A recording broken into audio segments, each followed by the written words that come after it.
to Hold Fast, where we have biblical truths for daily battles. My name is Kenny. I'm the host of the podcast, and I'm back this week with another episode. Unfortunately, I made somewhat of a promise last week that we had some bad audio, and that would not happen this week. Once again, I apologize. It probably is happening again this week. I got a new computer, and the microphone that I've been using for quite a while requires a USB plug-in, USB-A, I think it's called, and Mac computers nowadays, for whatever reason, have decided to get rid of all of the ports that everybody uses on a daily basis and require you to buy converters for these things. You may not know all what I'm talking about, but the point is I did not have the necessary cord to plug my mic in again this week, but it is on the way, and I should hopefully, Lord willing, have it again next week. Again, not that any of that probably matters to anybody. I just feel the need to explain myself as to why the audio isn't quite the same on this episode today. I'm going to be talking about kind of a follow-up discussion from my sermon this past Sunday. So our church at MissionWay, we're going through the book of Matthew, and we've begun in Matthew chapter 12. And this past Sunday, at the beginning of Matthew chapter 12, we had this conflict, this controversy between Jesus and the Pharisees over the Sabbath, over the fact that they were accusing Jesus of breaking the Sabbath laws. Now, I talked a lot about that and how Jesus did not break any of God's laws on about the Sabbath day, and I think it's a hugely important discussion and sermon, and I would encourage you to go back and listen to that sermon. I'll try to link that sermon in the show notes. But I mentioned in that sermon on Sunday that I wanted to talk about whether or not Christians should celebrate, should obey the Sabbath laws of the Old Testament. Are we still bound by this observance of 1 day in 7 in the same way that the Jews were? And how should we think about this as Christians? And I said that I did not have time in my sermon to break off into that discussion. And I don't think that the text in Matthew 12 was specifically referencing that anyway. So I wanted to record a podcast episode and begin to talk about that. How should Christians think about the Sabbath? And I want to start this by saying a few things.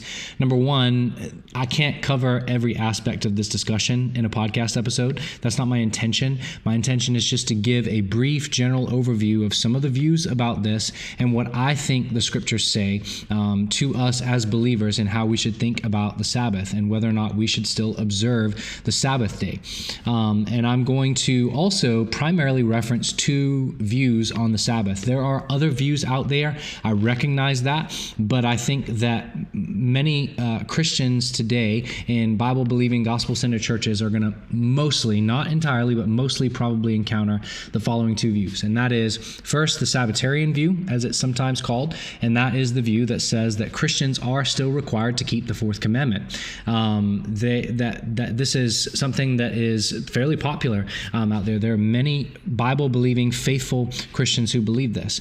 And then the other view is something you can call the fulfillment view, and many Bible-believing Christians hold to this view as well. That is that Christ has fulfilled the requirements of the Sabbath, and He is our ultimate Sabbath. And so we're not required, in a sense, to keep the fourth commandment in that way anymore because Christ has fulfilled those requirements.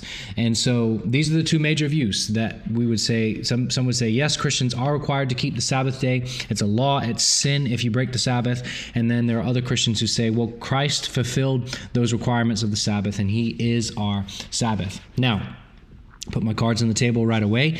I lean towards the fulfillment view, that second view that says that Christ has fulfilled the requirements of the Sabbath. I do not believe that the fourth commandment is morally binding on Christians in the same way again today. I think the New Testament shows us that Christ has fulfilled the requirements of the Sabbath. And I think, and we'll talk about this in a little bit, I think what we see in the New Testament is this practice of regularly gathering on the Lord's Day. It's important that I say at the outset, I am not going to sound a whole lot different than some of my Sabbatarian brothers and sisters. I think practically speaking, we actually agree on a whole lot more than we disagree on. And sometimes this can get into a heated debate. I don't think that it needs to be, because I think all of us are trying to honor the command of the New Testament that says that we shouldn't neglect the meeting together.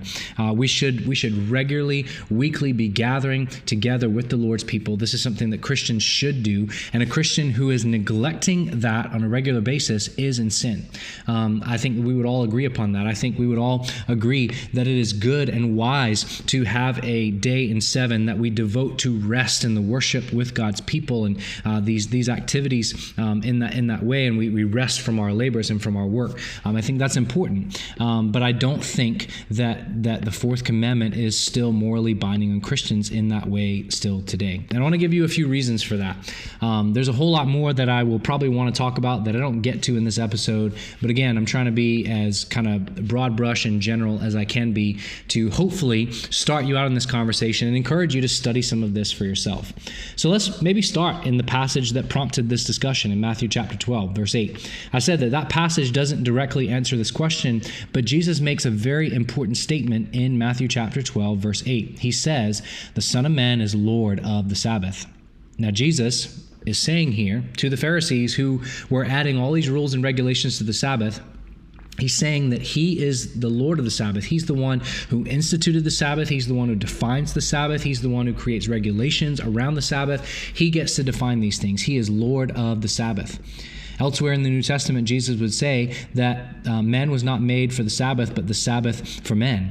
That we have been given this as a gift by God. The Sabbath, yes, had these laws and rules surrounding it in the Old Testament. It was very important to God and to the Jewish people, but it was meant to be a blessing to them. It was meant to give their bodies rest. It was meant to give the land rest. It was meant to cause them to focus on worship of Yahweh one whole day out of the week. It was a very important blessing given to them as a nation.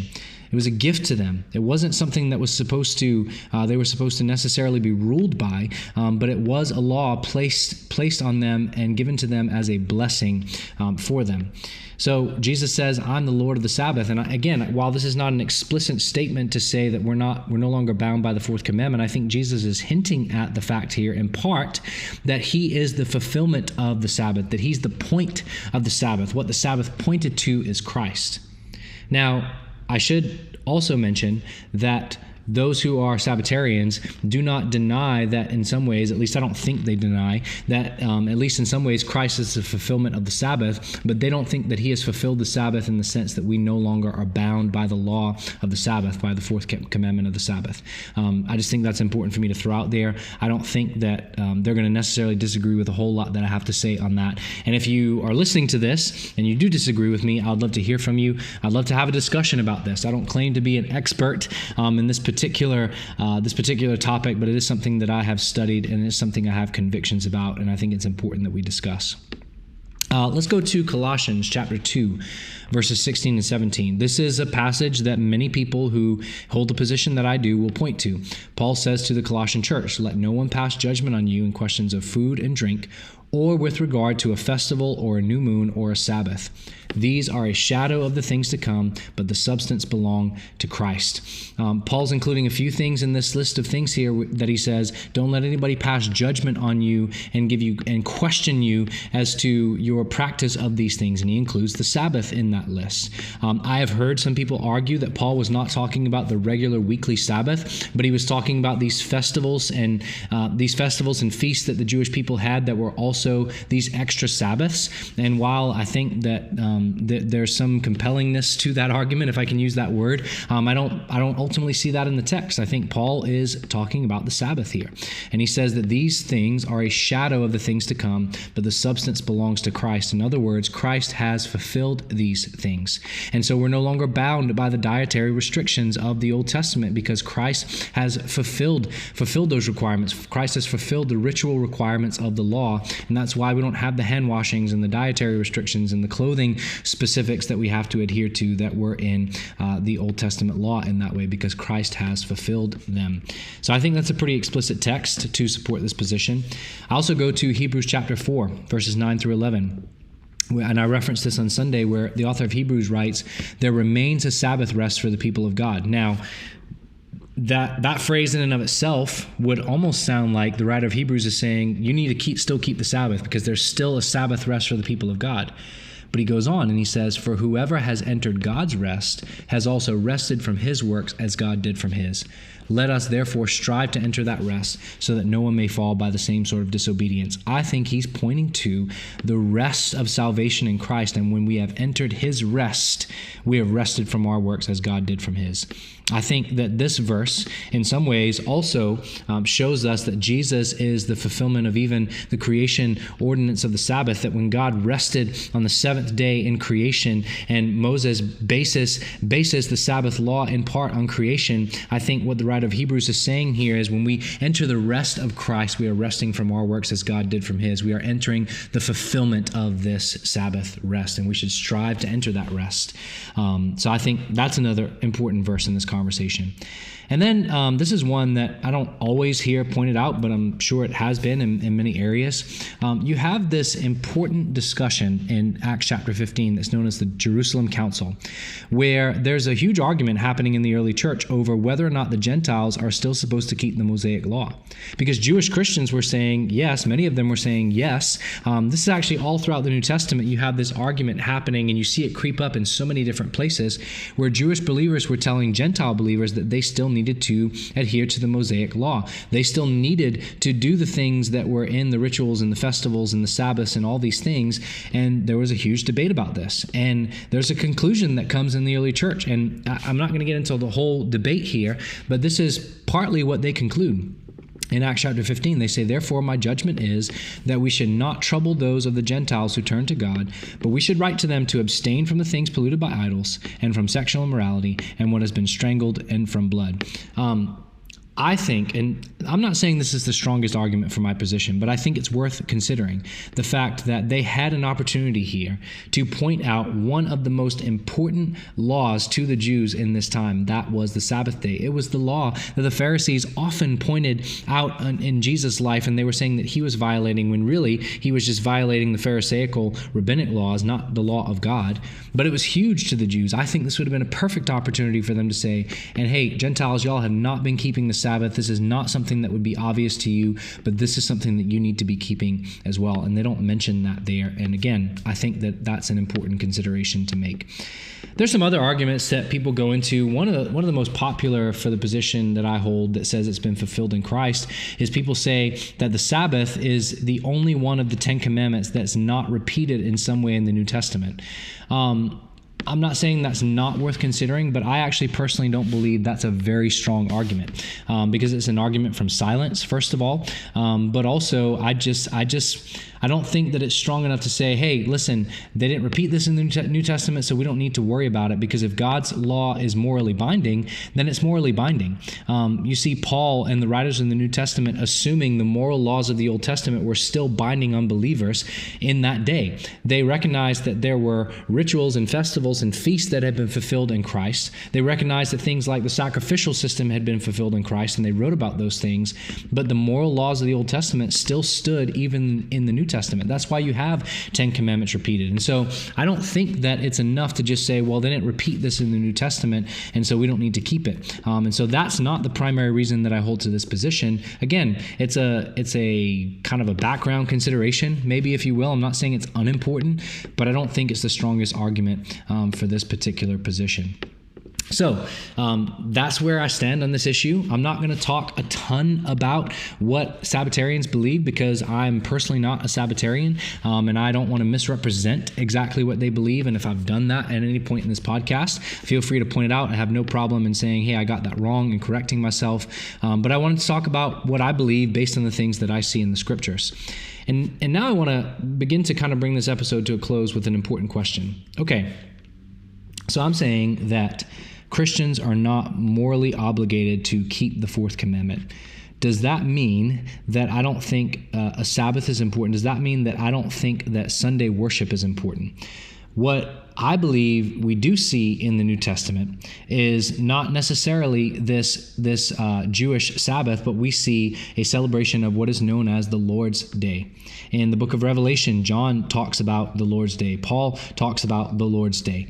And we believe with pretty good certainty that they're talking about Sunday, that believers after the resurrection of Christ which happened on a Sunday, began to meet together on Sunday mornings, and this became the day. No longer were they meeting on the seventh day of the week on Saturday, but they were meeting on Sundays to commemorate and celebrate the resurrection of Jesus Christ, and it was known as, and is still known as today, the Lord's Day. And I believe this is massively important for Christians. I think this is what you see all throughout the New Testament, us being encouraged to be a part of and not to miss and not to neglect the meeting together of this. And so I believe that in many ways, the Christian practice of worshiping together on the Lord's Day mirrors the Sabbath that the Jews celebrated and practiced. I don't think that it's entirely the same thing, but I do believe that we see a lot of similarities carry over into this. I think that this is something that is commanded in the New Testament, that we worship together regularly and weekly with the Lord's people on the Lord's Day. I think that this is should be a part of every Christian's life. So this whole podcast is not me saying, hey, it's not important for you to go to church on Sunday. This podcast is not me saying, hey, you can work 7 days a week and that's fine, because I actually think the Lord sets a pattern for us to have days of rest. I think that that is important for us. I think that we need to recognize our limitations as human beings, and I think we need to see the importance of setting aside 1 day per week that is meant for our spiritual nourishment and rest. And I think we should not neglect that. There's a whole lot of wisdom in that. I just don't think that that means that the Sabbath, the fourth commandment, is morally binding on Christians on the same way that it was on the Jewish people. I hope that makes sense. I hope that distinction makes sense. I'm open to correction and questions and anything that you may have to say to me on this issue, but I said that I would address it, and so I wanted to. And actually, I had one sort of pet peeve that I wanted to address in this podcast as well. And it's, by the way, this is not to be a shot at anybody in particular, because this is actually something that I used to promote as well. And I have, over the last few years, begun to realize my error in my thinking in this. There are Christians today who will encourage the practice of Sabbath. And what they often mean by the practice of Sabbath is just taking a day off. Just have fun with your family, have a family day, do the things you love to do, and rest and don't work. And listen, that's a great practice. I do think Christians should practice something like that. I think it's wise. I think it's important. But you have to understand that's not the Sabbath. Let's not take something that God instituted and gave very specific regulations about and then slap that same name onto just a fun day off with our family that is a great thing and is important, and say that it's the same thing, because it's not. And again, that's not a shot at anybody. I don't have anybody in mind except myself, because this is something that I used to say. I used to think that, I need a Sabbath. I just need a day of rest. If you're going to call anything the Sabbath, the closest thing for you to call would be the Lord's Day, I would say. So let's be careful with our terminologies there. That's just a pet peeve that I thought this was a good time to get out there about that. So I know there was a lot of verses and details and theology and specifics in this episode, but really this is just a general overview. There's a book out there that I believe is called The Four Perspectives on the Sabbath, or something similar to that. I'm going to find it when I'm done recording and link that to the show notes along with my sermon from this past Sunday.